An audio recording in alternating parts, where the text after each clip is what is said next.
Hello people, hope you all are doing well. आज हम लोग सेक्शन 2H से लेकर के सेक्शन 2Y CRPC तक बात करेंगे। Section 2 as usual interpretation clause के बारे में बताता है, ठीक है। तो सेक्शन 2H डिफाइन करता है इन्वेस्टिगेशन को। Investigation includes all the proceedings under this code for the collection of evidence conducted by police officer. सबसे पहले महत्वपूर्ण बात, इन्वेस्टिगेशन का ऑब्जेक्टिव क्या है कि वो कलेक्शन एविडेंस के कलेक्शन के लिए होती है। मतलब ये जो प्रोसीडिंग होती है ये एविडेंस के सबूतों के कलेक्शन के लिए होती है, सबूतों को इकट्ठा करने के लिए होती है। और सबूत इकट्ठा कौन करता है? Police officer. तो ऐसी प्रोसीडिंग को हम लोग इन्वेस्टिगेशन कहते हैं। और by any person other than magistrate, magistrate के अलावा कोई और व्यक्ति जिसको मैजिस्ट्रेट ने ऑथराइज किया हो एविडेंस कलेक्ट करने के लिए, ठीक है, इस प्रोसीडिंग को भी हम लोग इन्वेस्टिगेशन कहते हैं। तो कौन कौन इन्वेस्टिगेशन कर सकता है? या तो पुलिस ऑफिसर या फिर कोई ऐसा व्यक्ति जिसको मैजिस्ट्रेट ने खुद ऑथराइज किया है एविडेंस के कलेक्शन के लिए, लेकिन मैजिस्ट्रेट नहीं करेगा इन्वेस्टिगेशन, ठीक है। Then section 2I judicial proceeding includes any proceeding in the course of which evidence is or may be legally taken on oath। देखो, जब ओथ ली जाती है कोर्ट में जाकर के, जैसे कोई विटनेस है, ठीक है, वो अपनी बात जब कहता है और कहता है कि मैं जो भी कहूंगा सच कहूंगा, ये जो चीज होती है कोर्ट के सामने, जब ओथ लेकर के, लीगली ओथ लेकर के जब हम कोई बात बोलते हैं जज के सामने, मैजिस्ट्रेट के सामने, तो उसे हम लोग जुडिशियल प्रोसीडिंग कहते हैं, ठीक है। फिर सेक्शन 2J बताता है लोकल ज्यूरिसडिक्शन के बारे में in relation to a court और मैजिस्ट्रेट। ये क्या बताता है कि जो कोर्ट है या फिर जो मैजिस्ट्रेट है, इनका जो ज्यूरिसडिक्शन है वो कहां तक एक्सटेंड करता है, मतलब इनका ज्यूरिसडिक्शन कहां तक है, ठीक है। तो इसे पढ़ते हैं, means the local area with in which the court और magistrate may exercise all or any of its or his powers under this code।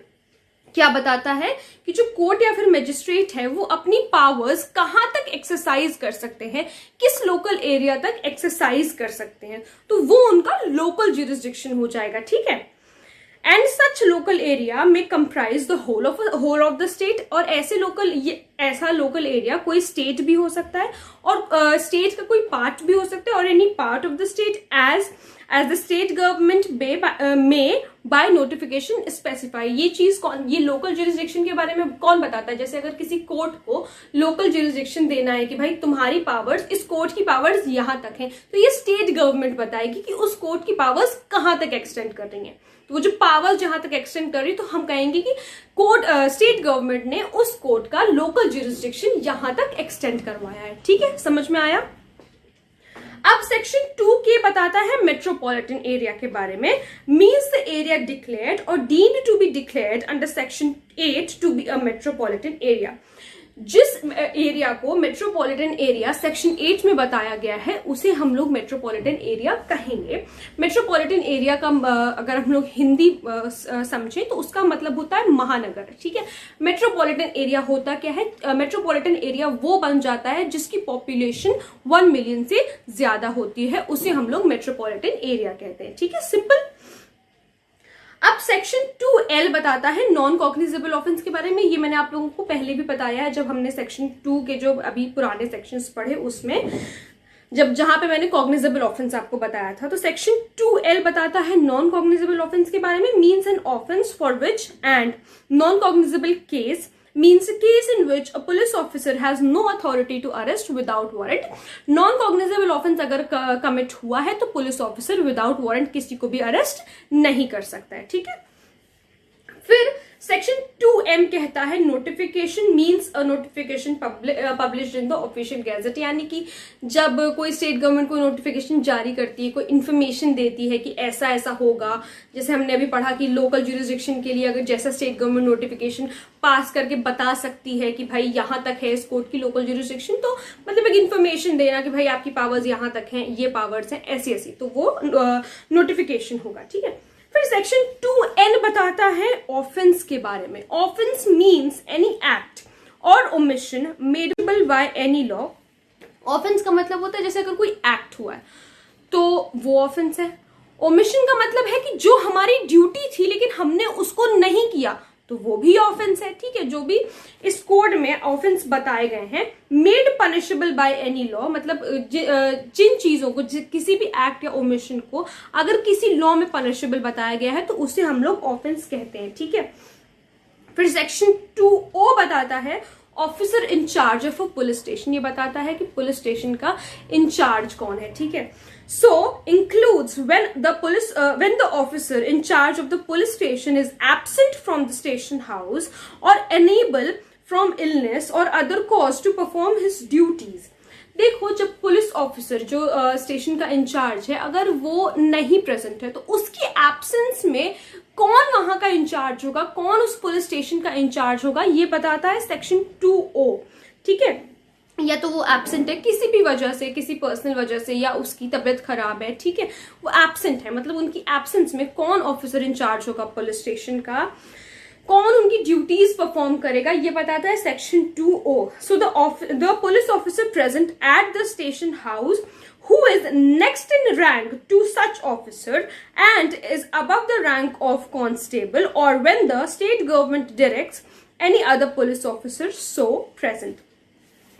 तो जो ऑफिसर इंचार्ज है वो एब्सेंट है। ठीक है, उसके बाद का, ठीक है, उसके नीचे की रैंक का जो पुलिस ऑफिसर है और कांस्टेबल से ऊपर होना चाहिए, और जो एब्सेंट है उससे नीचे की रैंक का पुलिस ऑफिसर होगा, वो होगा ऑफिसर इंचार्ज, या फिर जो स्टेट गवर्नमेंट जैसा डायरेक्ट करेगी उस हिसाब से। ठीक है, तो 3 चीजें हमें इसमें पता चली। ठीक है, कि कौन होगा ऑफिसर इंचार्ज, उनमें उनकी एब्सेंस में कौन होगा। एक तो उनकी ऊपर नीचे की रैंक का, ठीक है, जो एब्सेंट है उनकी नीचे की रैंक का होगा, और कांस्टेबल से अबव रैंक का होना चाहिए, और या फिर तीसरी चीज क्या कि जैसा स्टेट गवर्नमेंट डायरेक्ट करेगी उस हिसाब से वो पुलिस स्टेशन का इंचार्ज होगा। ठीक है, तो ये बताता है सेक्शन 2O। सेक्शन 2P बताता है प्लेस के बारे में। Includes a house, building, tent, vehicle and vessel. तो प्लेस तो हाउस इंक्लूड करता है, बिल्डिंग, ठीक है, टेंट, व्हीकल, वेसल मतलब होता है कोई शिप या फिर बोट। ठीक है, फिर सेक्शन 2Q बताता है प्लीडर के बारे में। When used with reference to any proceeding in any court means a person authorized by or under any law for the time being in force to practice in such court, and includes any other person appointed with the permission of the court to act in such proceeding। जिस भी person को court authorise करेगी practice करने के लिए court में, उसे हम लोग प्लीडर कहते हैं। फिर सेक्शन 2R बताता है पुलिस रिपोर्ट के बारे में। पुलिस रिपोर्ट के बारे में मैं आप लोगों से पहले भी बात कर चुकी हूं। तो okay, means a report forwarded by a police officer to a magistrate under subsection 2 of section 173। ठीक है, जब हमने कंप्लेंट की बात करी थी तब हमने पुलिस रिपोर्ट को भी देखा था कि क्या होता है। तो पुलिस जो एक रिपोर्ट तैयार करती है सारा चीजें करने के बाद, उसको हम लोग पुलिस रिपोर्ट कहते हैं। और जब ये रिपोर्ट फॉरवर्ड की जाती है मजिस्ट्रेट को तो वो अंडर सेक्शन 173 सबसेक्शन 2 फॉरवर्ड करी जाती है। ठीक है, ओके, तो सेक्शन 2S बताता है पुलिस स्टेशन के बारे में। पुलिस स्टेशन को डिफाइन करता है कि मींस एनी पोस्ट और प्लेस डिक्लेयर्ड जनरली और specially by the state government. जिस भी पोस्ट या फिर प्लेस को स्टेट गवर्नमेंट बताएगी, डिक्लेयर करेगी पुलिस स्टेशन के नाम से, उसे पुलिस स्टेशन कहते हैं। ठीक है, and includes any local area specified by the state government in this behalf. यानी कि जिस भी जगह को स्टेट गवर्नमेंट बताएगी कि भाई आज से ये पुलिस स्टेशन है, तो उसको हम लोग पुलिस स्टेशन कहते हैं। सिंपल। ठीक है, फिर सेक्शन 2T बताता है प्रिस्क्राइब्ड के बारे में। Means prescribed by rules made under this code.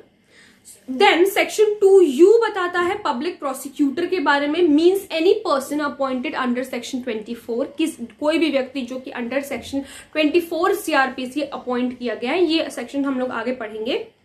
And includes any person acting under the directions of a public prosecutor. और कोई भी पर्सन जो कि एक्ट कर रहा है पब्लिक प्रोसिक्यूटर के डायरेक्शंस पे, उसे हम लोग पब्लिक प्रोसिक्यूटर कहेंगे। पब्लिक प्रोसिक्यूटर को जनरली क्या वो गवर्नमेंट अपॉइंट करती है। ठीक है, और वो गवर्नमेंट को ही रिप्रेजेंट भी करते हैं।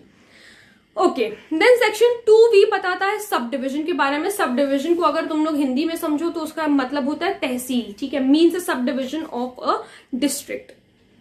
Then section 2W, summons case means a case relating to an offense and not being a warrant case. Summons case क्या होता है? समन केस ऑफेंस से रिलेट करता है और वो केस जो कि वारंट केस नहीं है उसे हम लोग समन केस कहते हैं. फिर अभी ये सेक्शन 2WA, ठीक है, इसको ये अभी अमेंडमेंट से आया था of year 2009. Okay, then victim means a person, ये बताता है विक्टिम के बारे में. विक्टिम कौन होता है? तो victim means a person who has suffered any loss और injury caused by reason of the act or omission for which the accused person has been charged. Victim एक ऐसा इंसान होता है जिसने कोई लॉस या फिर इंजरी सफर करी है एक्ट या फिर ओमिशन से, और वो एक्ट या फिर ओमिशन किसी अक्यूज्ड पर्सन ने किए हैं जिसके लिए अक्यूज्ड को चार्ज किया गया है, ठीक है. And the expression victim includes his और हर गार्जियन और लीगल हेयर. तो विक्टिम में जो विक्टिम है, जो मतलब जो भी एक पर्टिकुलर विक्टिम है उसका गार्जियन भी हो सकता है, ठीक है, और लीगल हेयर भी हो सकता है, उसे भी हम लोग विक्टिम ही कहेंगे, मतलब ये बताता है, ठीक है. फिर सेक्शन 2X बताता है वारंट केस के बारे में. तो warrant case means a case relating to an offence punishable with death. तो वारंट केस क्या होता है? कोई भी ऐसा ऑफेंस किया गया हो जिसकी सजा डेथ हो, आजीवन कारावास हो, इम्प्रिजनमेंट फॉर लाइफ हो, या फिर imprisonment for a term exceeding 2 years. ये 3 चीजें डिफाइन करती हैं वारंट केस को. सबसे पहले क्या बात? पनिशेबल विद डेथ हो वो ऑफेंस, ठीक है, आजीवन कारावास हो, इम्प्रिजनमेंट फॉर लाइफ हो, या फिर इम्प्रिजनमेंट 2 साल से ज्यादा एक्सीड कर रही है, तो उस केस को हम लोग वारंट केस कहेंगे. और जो वारंट केस नहीं होते हैं उसे हम लोग क्या कहते हैं? समन केस कहते हैं. ये हम लोग पहले पढ़ चुके हैं. फिर Section 2Y and the last section, words and expressions used herein and not defined but defined in the Indian Penal Code Act 45 of 1860 have the meanings respectively assigned to them in that code.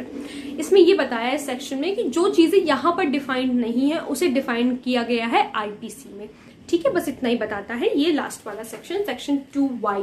तो यहाँ पर हमारा section 2 खत्म हो चुका है. I hope आप लोगों को पूरा सेक्शन आसानी से समझ में आ गया होगा.